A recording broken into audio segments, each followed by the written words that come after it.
हम डिस्कस करेंगे 3 बहुत ही इंपॉर्टेंट प्रिंसिपल्स जो किसी भी रिलेशन के लिए बहुत ज्यादा जरूरी होते हैं। सबसे पहला प्रिंसिपल, टॉक नॉट अज्यूम। तो मैंने ये बात हमेशा कहता हूं कि एक कपल जो कभी कभी लड़ रहा है, कभी कभी बहस कर रहा है, पर कभी भी बात करना छोड़ नहीं रहा, बात करना बंद नहीं कर रहा, कांस्टेंट कॉन्वर्सेशन में रह रहा है, उनका रिलेशनशिप कभी इतना खराब नहीं हो सकता जितना उन कपल्स का होने लगता है जो शायद पीस रखने के लिए या शांति बनाए रखने के लिए एक दूसरे से बात करना बंद कर देते हैं, जिनको बात ना करना इजी सोल्यूशन लगता है इंस्टेड ऑफ बात करके चीजें ठीक करने में। प्रॉब्लम पता है कब आने लगती है? जब हम लोग एक दूसरे से बात नहीं करते और अपने अंदर अजम्पशंस बना लेते हैं कि उसने जरूर ऐसा सोचा होगा या उसके मन में जरूर ये बात आई होगी या उसको ऐसा लगा होगा, और हम बस ये खुद अज्यूम करके डिसीजंस बना लेते हैं, अपने माइंडसेट्स प्रिपेयर कर लेते हैं, और सामने वाला इंसान भी बिना बात के बिना बोले ये सोचता रहता है कि शायद उसने ऐसा सोचा होगा या उसे ऐसा लगा होगा या उसके मन में ये चल रहा होगा, और वो भी अपने ही डिसीजंस बना लेता है, अपना ही माइंड प्रिपेयर कर लेता है। अब इससे होता क्या है कि दोनों लोग आपस में बात नहीं कर रहे तो सिर्फ और सिर्फ मिसअंडरस्टैंडिंग्स और कंफ्यूजन्स बढ़ती हैं, और उसके बाद ईगो प्ले में आ जाता है कि अब इतने दिनों में 4 दिन से इसने भी मुझसे बात नहीं की, मैंने भी इससे बात नहीं की, तो अगर पहले मैं चली गई या पहले मैं चला गया तो मैं छोटा दिखूंगा, मैं छोटी दिखूंगी, तो पहले मैं क्यों जाऊं? पहले उसे बात करने दो, पहले उसे इस चीज को एड्रेस करने दो, पहले उसे इस चीज के बारे में बात करने दो, मैं नहीं करूंगा, अगर मैंने कर दिया तो मैं छोटा हो जाऊंगा। तो सबसे पहले अपने रिलेशनशिप में से ना बात करना हटाओ। खुद के अंदर ये स्टिग्मा मत आने दो कि अगर मैंने जाकर बात कर ली या मैंने कॉन्वर्सेशन इनिशिएट कर ली तो मैं छोटा हो जाऊंगा। एक रिलेशनशिप में प्लीज सबसे पहले इस बात को ध्यान से समझ लो कि कोई भी छोटा या बड़ा नहीं है। You both are equal, you both are together. पहले जाकर बात कर लेने से कोई छोटा नहीं होगा। सिर्फ अपने मन में अजम्पशंस मत लगाओ, जाओ अपने पार्टनर से बात करो, उसके साथ बैठो। मैं कहता हूं 1 घंटा 2 घंटा 3 घंटा बैठो, जितनी बात करनी है करो। मैं कहता हूं एक बार के लिए बहस हो रही है, बहस कर लो, कुछ भी करो, पर बात करो। 1 घंटा बहस कर लोगे, 2 घंटे बहस कर लोगे, 3 घंटे कर लोगे, पर उसके बाद एट द एंड शांत होगे, जितनी भी कंफ्यूजन है वो क्लियर हो चुकी होंगी, दोनों लोग अपने मन के अंदर की बातें बता चुके होंगे, एक दूसरे की बातें समझ चुके होंगे, आप दोनों को चीजें बहुत क्लियर दिखनी स्टार्ट हो जाएंगी, कोई कंफ्यूजन नहीं रहेगी, मिसअंडरस्टैंडिंग नहीं रहेगी, और ये आप दोनों के लिए और आप लोगों के रिलेशनशिप के लिए ही बहुत ज्यादा बेटर रहेगा। ट्रस्ट मी, आधी प्रॉब्लम्स खत्म हो जाएंगी जब आप लोग अज्यूम करना बंद करके डिस्कस करना स्टार्ट कर दोगे। Now principle number 2, it is never 50-50। देखो इस चीज को ना बहुत ढंग से हमें समझने की जरूरत है। एक रिलेशनशिप में डेफिनेटली दोनों पार्टनर्स इक्वल होते हैं, दोनों का 50-50 इनपुट होता है, एफर्ट होते हैं, इक्विवेलेंट एफर्ट्स होते हैं, डेफिनेटली, बिल्कुल अग्रीड। पर जब आप दोनों एक रिलेशनशिप या मैरिज में आ चुके होते हो तो हर रोज डेली लाइफ के अंदर ना it will never be equally 50-50। अगर आप ये एक्सपेक्ट कर रहे हो कि अगर आज मैं सुबह किचन में गई हूं, मैंने ब्रेकफास्ट बनाया, तो आज मेरे हस्बैंड को लंच बनाना पड़ेगा, या हस्बैंड सोचे अगर आज मैंने सुबह ब्रेकफास्ट बना दिया तो वाइफ को ही लंच बनाना पड़ेगा, या हम फिर डिनर साथ में हाफ हाफ वर्क करके ही बनाएंगे, और ये हर रोज फॉलो होगा। किसी भी एक दिन अगर दोनों में से कोई एक उतना नहीं कर पाया तो फिर हम क्रिप करना स्टार्ट कर देंगे कि यार you are not equally invested. तो ऐसा कभी नहीं होगा। शादी में, रिलेशनशिप में सिर्फ प्रॉब्लम्स ही आएंगी। कुछ दिन ऐसे हो सकते हैं जहां पे लड़की सिर्फ 20% दे पा रही है, इससे ज्यादा वो एनर्जी ही नहीं है उसके अंदर कि वो डाल सके, तो लड़के को 80% करना पड़ेगा, बिना किसी शिकायत के और बिना अपने मन में रखे कि मैंने 80% आज ज्यादा कर लिया या उसने कम किया था। जब तक काउंटिंग रखते रहोगे ना कि मैंने इतना किया, उसने इतना किया, कभी हार्मनी नहीं आएगी, और अच्छा रिलेशनशिप तो चला ही नहीं सकते जब तक आप एक काउंट रखते रहोगे। ये चीजें बिल्कुल बिना बोले होनी चाहिए, ये सोचकर कि यार ये ना मैं सामने वाले के लिए नहीं कर रहा हूं। अक्सर प्रॉब्लम क्या आती है, हम ये सोचते हैं ये मैं अपनी वाइफ के लिए कर रहा हूं, ये मैंने आज बिना बोले इसके लिए किया है, वो हम काउंट रखते रहते हैं अपने दिमाग में। नहीं, क्यों काउंट रखना है? ये मेरा रिलेशनशिप है, ये मेरा घर है, ये मेरी वाइफ है, ये मेरी गर्लफ्रेंड है, मेरी ड्यूटी है।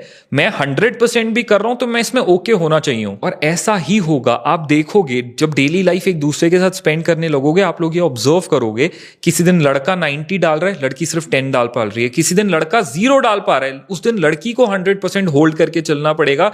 वो ये नहीं कर सकती कि आज तुमने 1% एफर्ट भी नहीं डाला तो अब मैं बिल्कुल गिव अप कर रही हूं, ठीक है रिलेशनशिप जाता है तो जाए। नहीं, some days it will be 80-20, some days 90-10, some days 60-40, 70-30, 50-50, कुछ भी हो सकता है, 100-0 भी हो सकता है कुछ दिनों पे कि एक इंसान पूरा 100 लगा रहा है और दूसरा इंसान बिल्कुल 0 पे गया हुआ है।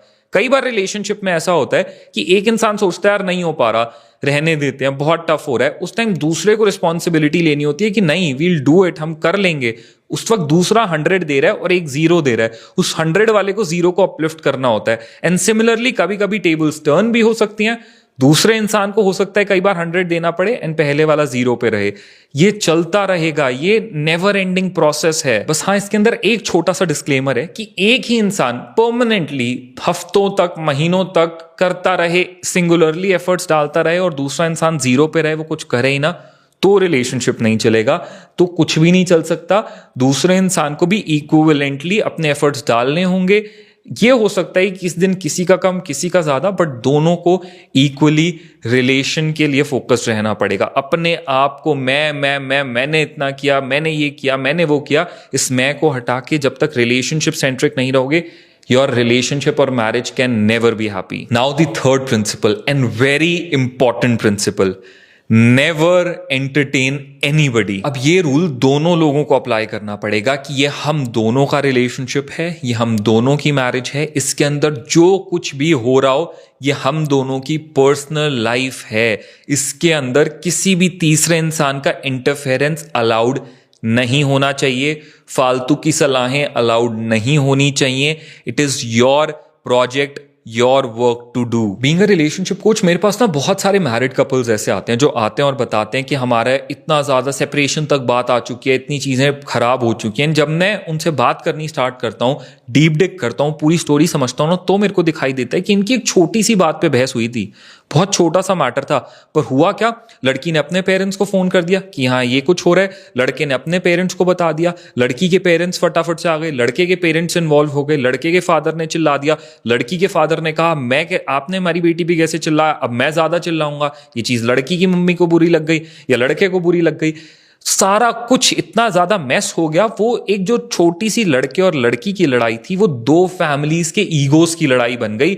दोनों फैमिलीज ने ठान लिया कि अब आपने ये कर दिया तो अब देखो हम क्या कर सकते हैं, हम इतने पावरफुल हैं, हम ऐसा वैसा कर देंगे, हम ये कर देंगे, हम नहीं झुकेंगे, आपको झुकना पड़ेगा। वो एक ईगोस की लड़ाई बढ़ गई, वो इतनी बड़ी हो गई, कोर्ट्स तक चली गई, सेपरेशन पे बात आ गई एंड बहुत ज्यादा डर्टी सिनेरियो बन गया। ये पूरी चीज बहुत स्मूथली सॉल्व हो सकती थी अगर दोनों, लड़का और लड़की, आपस में बात करते। माना लड़ाई हुई, माना कोई बहस हुई, एक दूसरे के साथ उसको अपने तक रखते, एक दिन लड़ते, 2 दिन लड़ते, मैं कहता हूं 3 दिन लड़ लेते, चौथे दिन वापस से ट्रैक पे आते, वापस से चीजें ठीक करते हैं, वापस अपनी यूजुअल लाइफ पे आ जाते। अब अगेन एक बहुत बड़ा यहाँ पे डिस्क्लेमर है, मैं बता दूं, ये उन चीजों के लिए मैं कह रहा हूं जो हम डेली लाइफ की प्रॉब्लम्स या अपनी डेली लाइफ मैरिज या रिलेशनशिप के अंदर दूसरे लोगों को इन्वाइट कर लेते हैं। ये मैं उन चीजों के लिए नहीं कह रहा हूं जहां पे कुछ सीरियस केसेस होते हैं, जैसे domestic violence, emotional abuse, physical abuse. इस तरह की प्रॉब्लम्स अगर कोई फेस कर रहा है अपनी मैरिज में, देन डेफिनेटली आपको किसी की हेल्प लेनी चाहिए, आपको किसी को रीच आउट करना चाहिए। मैं वहां मना नहीं कर रहा हूं, क्योंकि ये कुछ बहुत सीरियस सिनेरियोज हैं। तो मैं ये नहीं कह रहा हूं कि अगर ऐसा कुछ हो रहा है तो भी आप सहते रहो या किसी से बात मत करो, नहीं, बिल्कुल बात करो, वहां पे डेफिनेटली आपको हेल्प मिलनी चाहिए। पर अगर रोजमर्रा की छोटी छोटी फाइट्स हैं, या मान लो हस्बैंड वाइफ की किसी चीज पे, चलो हस्बैंड वाइफ भी छोड़ो, गर्लफ्रेंड बॉयफ्रेंड की किसी चीज के ऊपर एक बहस हो गई, गर्लफ्रेंड ने जाकर अपने फ्रेंड्स को बता दिया, आज मेरे बॉयफ्रेंड ने मेरे को ये कहा, फ्रेंड्स ने उसको अलग चढ़ा दिया कि वो तेरे को कैसे कह सकता है, ये कैसे हो सकता है, how can he speak like this to you, वगैरह वगैरह वगैरह। लड़की जो शायद 2 घंटे बाद अपने आप शांत होकर अपने बॉयफ्रेंड से बात करती, चीजें सॉल्व हो जाती, अब उसको भी लगने लगा कि ठीक है यार, मेरे फ्रेंड्स सही कह रहे हैं, वो ये कैसे कर सकता है, हाउ कैन दिस हैपन, ये एंड वो चीजें इतनी ज्यादा एस्केलेट हो गई कि वो ब्रेकअप तक बात आ गई। हमेशा याद रखना, चाहे मैं कहता हूं आपका कितना ही क्लोज बेस्ट फ्रेंड क्यों ना हो, कोई भी क्यों ना हो, जब भी कोई तीसरा इंसान आप लोगों के रिलेशनशिप के बीच में आएगा, आप दोनों के बीच में आएगा, उसकी सलाहें आप लोगों के रिलेशनशिप में, आप दोनों के बीच में आएंगी, चीजें सिर्फ खराब होंगी। अगर आप दोनों इतने मैच्योर हो कि एक रिलेशनशिप में आ सकते हो या शादी कर सकते हो, तो फिर इतने मैच्योर भी बनो कि उसके अंदर की जो डेली लाइफ प्रॉब्लम्स हैं, सिचुएशंस हैं, उन्हें खुद से सॉल्व करो, किसी भी थर्ड पार्टी या थर्ड एंटिटी को अंदर इन्वॉल्व मत करो। और ये अगेन दोनों तरफ से होना चाहिए, लड़के और लड़की दोनों की तरफ से, कि ठीक है यार, हम में अगर कोई प्रॉब्लम आएगी, हमारे बीच में कोई शिकायत है, कुछ भी है, हम एक दूसरे से बात करेंगे। अभी बहुत ज्यादा प्रॉब्लमैटिक लग रहा है, सुबह बहुत बहस हो गई है, शाम को बात कर लेंगे, रात को बात कर लेंगे, पर बात हम दोनों ही करेंगे। ऐसा नहीं होगा कि सुबह बहस हुई, दोपहर में जाके अपने अपने लोगों से बातें करने लग गए, उनसे 4 सलाहें लेकर आ गए और फिर उस लड़ाई को और बड़ा कर लिया। नहीं, हमारे बीच की बहस है, हमारी प्रॉब्लम है, हम आपस में बैठ के सॉल्व करेंगे। We are that mature enough. तो गाइज, अगर इन 3 प्रिंसिपल्स को आप लोगों ने अपने रिलेशनशिप, अपनी मैरिजेस के अंदर अप्लाई कर लिया, बिलीव मी, आप खुद एक डिफरेंस देखने लगोगे। आप दोनों की, दोनों पार्टीज की आपस की अंडरस्टैंडिंग में, एक दूसरे के बीच में हैप्पीनेस में, लव में, हार्मनी में, आपको पूरे रिलेशनशिप का डायनामिक ही चेंज होता दिखाई दे जाएगा, सिर्फ इन 3 प्रिंसिपल्स को बाय हार्ट अच्छे से फॉलो करने से।